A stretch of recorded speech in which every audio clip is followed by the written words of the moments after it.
If you are thinking about moving to or around in the Denver area, you're probably looking into what people say comes next. And that can be problematic because two of the nationwide highest regarded economists completely differ on what the future holds. That's right. So it's now April of 2026, and we have, throughout the year, people have been formulating their opinions. There are a lot of predictions on what's coming to the market generally, what's coming to the Denver market. We even made some predictions, and we're here to update you because now that we've had half of a spring, everything has changed. Some unexpected things have happened in the world and things are different. So we are here to explain how this impacts your Denver specific move, what you should be thinking about when strategizing moving to or around Denver. Yep, and we are qualified to do this because we are living this every day, helping folks just like you find their place in Denver. We are Jake and Megan Friedel. We're your full-time real estate agents, part-time tour guides on all things Denver living. And today we want to talk to you about what's next in the 2026 market. All right, to set up how we got here, where have we been? In the toilet. All right, maybe that's an exaggeration, but we have had some issues here in the Denver metropolitan area. So focusing in on Denver specifically, okay, during COVID, the areas of the country that experienced the sharpest growth in values, so depending on where you were in Denver, 2020 and 2021, over those 2 years, you might have gotten like 40% growth in your value. But what goes up must come down, and the areas that experience such huge growth have also experienced the sharpest decline. So Denver has had one of the roughest of the major cities across the country. In some areas, depending on what kind of a home you purchased and what neighborhood you're in, you might have experienced up to a 15% drop. And I think this kind of counters it, although it feels harsh to us living in that moment, especially last year, if you were trying to sell your home after just a couple years of owning it, that is a pain point. But I will say for the people who were really pontificating some really, really harsh realities, I mean, there were Instagram stars saying that we were going to see a 50% price reduction because of what we were saying. I don't think it was nearly as dire or in the toilet as I was joking about.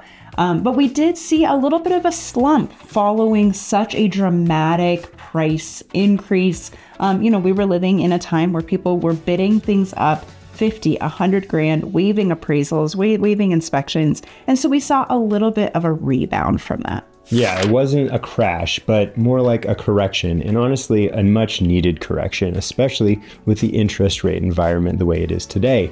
So during the pandemic, right, high 2s, low 3s for a lot of folks. Now we're kind of wiggling in between. For a moment this year, we saw conventional rates as low as like 5.75, and now they've jumped up back to the 6.25, 6.375 range, depending on your situation. And so I think for the people who did buy in 2021, maybe at the height, and are looking to sell just a few years later, I think rather than this being a sign of a big crash or a market gone wrong, I would say this is a very normal fluctuation that you can totally expect to see. And for these folks, they didn't make a mistake. Their monthly payments are very comfortable compared to, what buying that home might look like with an elevated rate.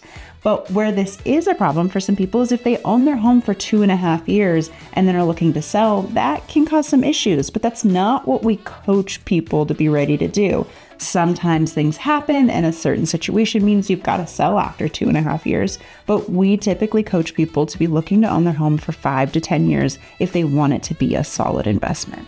That's right. Like Warren Buffett tells us, if you can't see yourself owning I think he's talking about stocks. If you can't see yourself owning something for 10 years, don't even think about holding it for 10 minutes. And we constantly are coaching our folks when they're buying a home, like, hey, more than likely, you're probably going to be in a situation where you buy this home and 5 years from now, you're going to be able to sell it for some profit. But that's not always the case, as is the proof of 2021 to 2026. If you bought in 2021, you're probably close to maybe an even value or, maybe a little less. I think this year we're kind of a little more, maybe a little more. It depends on your product. If you're in a condo, you're probably struggling a little more than a single family home. But you give it 5 more years and it's more than likely going to be looking much better. If we look back at the Great Recession, if you bought at the height of craziness in 2007, you were looking pretty rough by 2009, 2010. But if you waited till 2017, you actually went back to this sort of around 6% average growth year over year from 2007 to 2017. So that's what we're always coaching our people on, is like, be ready to hold this. And even that doesn't necessarily mean living in it for 10 years, but if you can manage to rent it out for a few years, if you find yourself in a bad situation between years like 4 and 9. So the story we're telling today is like basically the exact same for the entire Denver metro area, right? Not at all. So I think that's why it's so confusing. You can be hearing from, several economists or several Denver realtors that are all working really similar areas and be getting wildly different responses to how's the market doing. Because even though you're looking in the same general area, you can skip over just a couple neighborhoods or just a little bit different of a price range and experience a radical shift in what we're seeing out in the market. We talked about condos are struggling a little bit more right now than single family homes, but also downtown Denver saw a little bit more of a struggle, especially with theirs condos, those high rises. They saw a little bit of a, bigger slowdown than some of the outer suburbs did. And so it's not that some people are maybe less educated than others and why you're getting one person's right, one person's wrong. They just might be talking to a different area than each other. Yeah, you have 2 completely different experiences depending. So for example, I've been shopping with folks in the Berkeley neighborhood, in the Congress Park, some of these like really hot Denver neighborhoods. And what I'm finding is that between around 800 and 1.75 million, right? So this pretty big, spread of price points, it is super hot. And I think the reason being is that folks in this price point they're ready to rock and roll, right? Like they are maybe on their second home. They're feeling pinched. They've been waiting to buy this next home. They're a move up buyer, right? So they're going to maybe sell or rent their home that they already own and move into something else. And these folks are ready to rock and roll. They've been squeezed for years. They've been holding on to this interest rate thinking like, oh my gosh, when rates drop, we're finally going to buy. And the bottleneck is finally breaking for a lot of these buyers. So especially for the hot neighborhoods, right? And people are like, we've always wanted to live in Berkeley or Congress Park. Now's the time we're going to do it. And so everybody is converging on these neighborhoods. And I'm telling you, like I've had more than one experience where we went in, at an offer price, tens of thousands of dollars higher and lost. Like we weren't even just this past spring, right? Just this current spring. Like last weekend, right? Yeah. So there was a house in Berkeley listed at $1.45 million. And I walked in with my clients and I said, this is a heartbreaker house. This is a great house and you and everybody else is going to fall in love. And we don't even know what it's closed for yet, but we know it was more than $150,000 higher than the offer. I think maybe it's more like $250,000. It was an all cash buyer, no appraisal, no inspection. So that's happening. And on the other side, I have some folks who were trying to sell their condo. And I said, hey, it's kind of a rough year for this. If you're willing to maybe take a little haircut, you might be okay, but let's give it a try. And we're at the point, we've been on the market for a little while. And I just suggested like, hey guys, what I thought was going to happen is happening. And maybe a little worse than, and I think it's time that you should rent and hold on to this property. So because they were in the position where they could stomach that and they were okay with staying there for another year. And so sometimes that's like the behind the scenes work that you don't know about us is sometimes we are coaching our people to not make a move if they, if it works for their lifestyle. And that sounds like what you did right there. Yeah. When I first got into real estate, I took some courses at Keller Williams and, no shade on Keller Williams, but this particular presentation was like a lot of these bigger agencies are, they're always, what's the right time to sell? It's always now, baby. And I just, that's just not realistic. Like I cannot in good conscience coach our clients and say like now is always the right time to sell. Sometimes if you waited a year, you'd make a lot more money. And sometimes it's just not right. So I really don't appreciate that sort of like big box realtor company pressure to always be about the profits, Now let's hop into these economists, shall we? The professionals, the so-called. So Lawrence Yun, coming into this year, honestly, one of the top real estate economists in the world. Like, the guy's brilliant, and he's one of the people who actually predicted during COVID that not that we would have a crash, but that the housing market would be okay. And we were all going, really? Yeah, everyone thought like the world was going to end, and Lawrence Yun said, no, it's going to be okay. And he was the closest to right, because he was the only one who didn't predict gloom and doom. He predicted we'd be okay, and we were actually, obviously prices went bonkers. So Lawrence Yun is someone that I do pay attention to. And in the beginning of this year, he was predicting a pretty moderate recovery for housing. I think housing has been in a recession basically since, May of 2022, when interest rates went from 2.75 to 6.5 in the matter of a couple of months. And he was predicting, okay, this year is when the bottleneck gets released. We're going to see 14% higher overall sales and modest 2 to 4% value growth across the country. Yeah, he himself referred to that as being aggressive. I actually attended their econ summit where they together, Lawrence Yun, along with Elliot Eisenberg, another really highly regarded, well-known economist that we also really, really enjoy his speaking and how he breaks things down, and think he has some really great insights. They went up together, and Lawrence Yun said, I know these are aggressive, but I feel that they are realistic, because typically when we see a bounce back like we're expecting this year, we see them in the double digits. So he felt really justified in that. And I will say that Elliot Eisenberg came on to speak right after he said this, and he said, I have to disagree respectfully. I do not think that we're going to see nearly as strong of a growth as he's predicting. And since then, interesting enough, Lawrence Yun has come back on, right, and said that he's changing his tune a bit. He basically cut his growth projections in half. And that's because interest rates, we were dancing. He was predicting interest rates to start coming below and saying, hey, once interest rates are below 6%, we are going to see this strong bottleneck break, and people will come back to the market and start purchasing.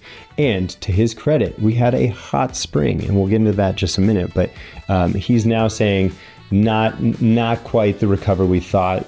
Recovery is not going to be a sort of linear line. It's a little disjointed. We're on our way. No one is predicting, a crash right now, and I don't think that's what's happening either, right? I think we've plateaued in our value loss, and we're actually starting to grow a little bit depending on what kind of property and what kind of market you're in. Yeah, I think to your point, we're talking about these two economists as being pretty different opinions. And there's some truth to that. They got on stage one right after another and kind of countered each other.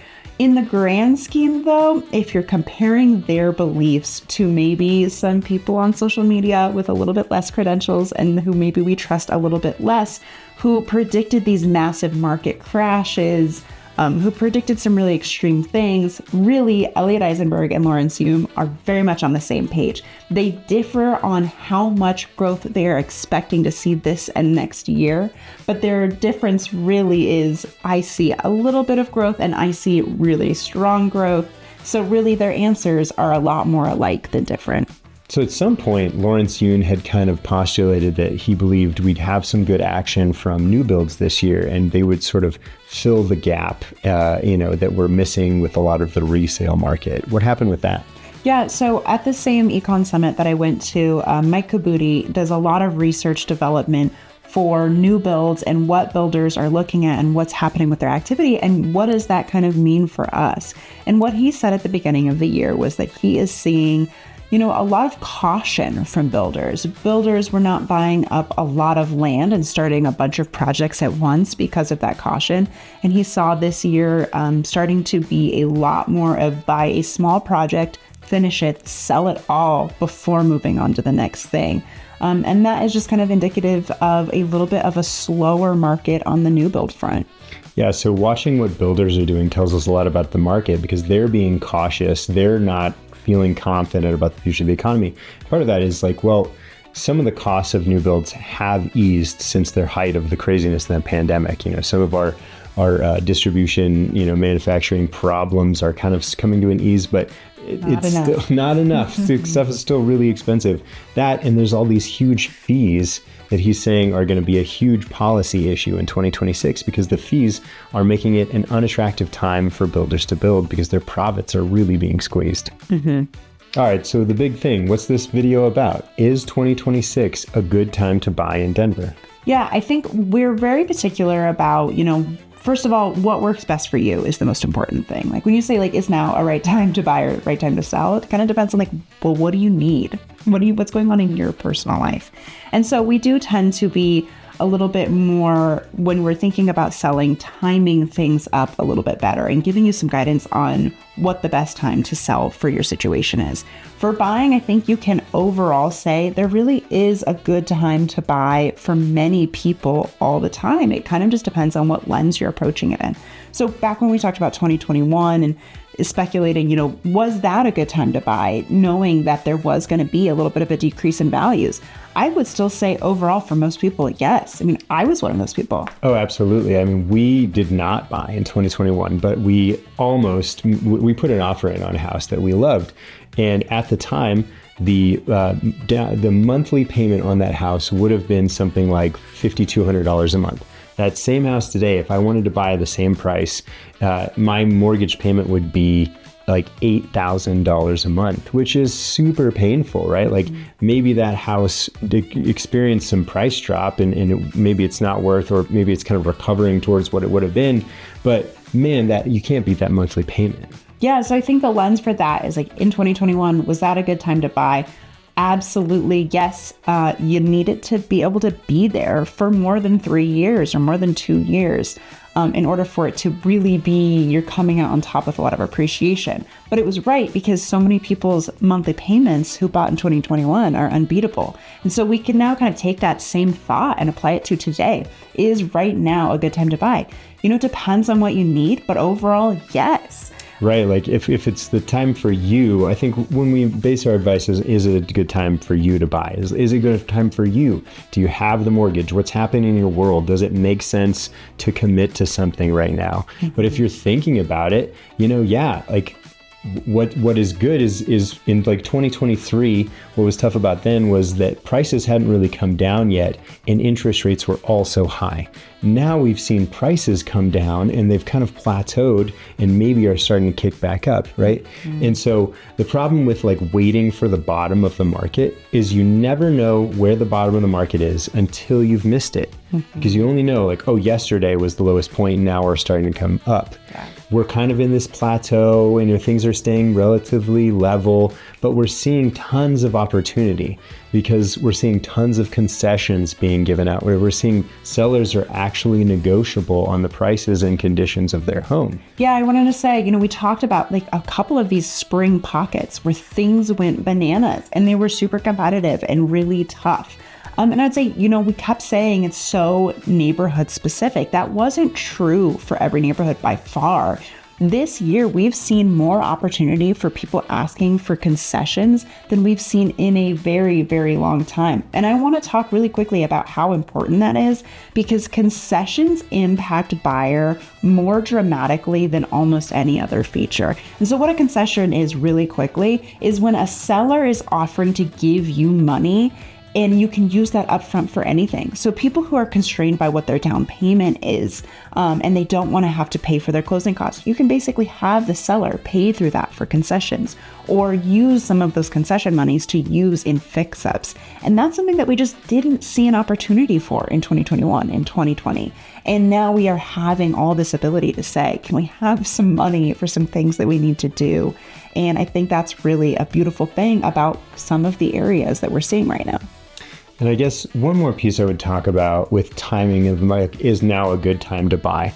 We do see more of if we're not talking about is this year a good time to buy, there is some good advice that we have for you on how to time the year in and of itself, because there is a pretty specific pattern that the years follow in Colorado for how real estate works. So what happens is, all right, I don't know exactly why, but I have some guesses and I'll explain that. But I do know that this is the pattern every year. Okay, so let's say it's January 1st. And everybody's been thinking, if you're buying a house in January, if you're ready to buy in 2026, you've been thinking about it in 2025.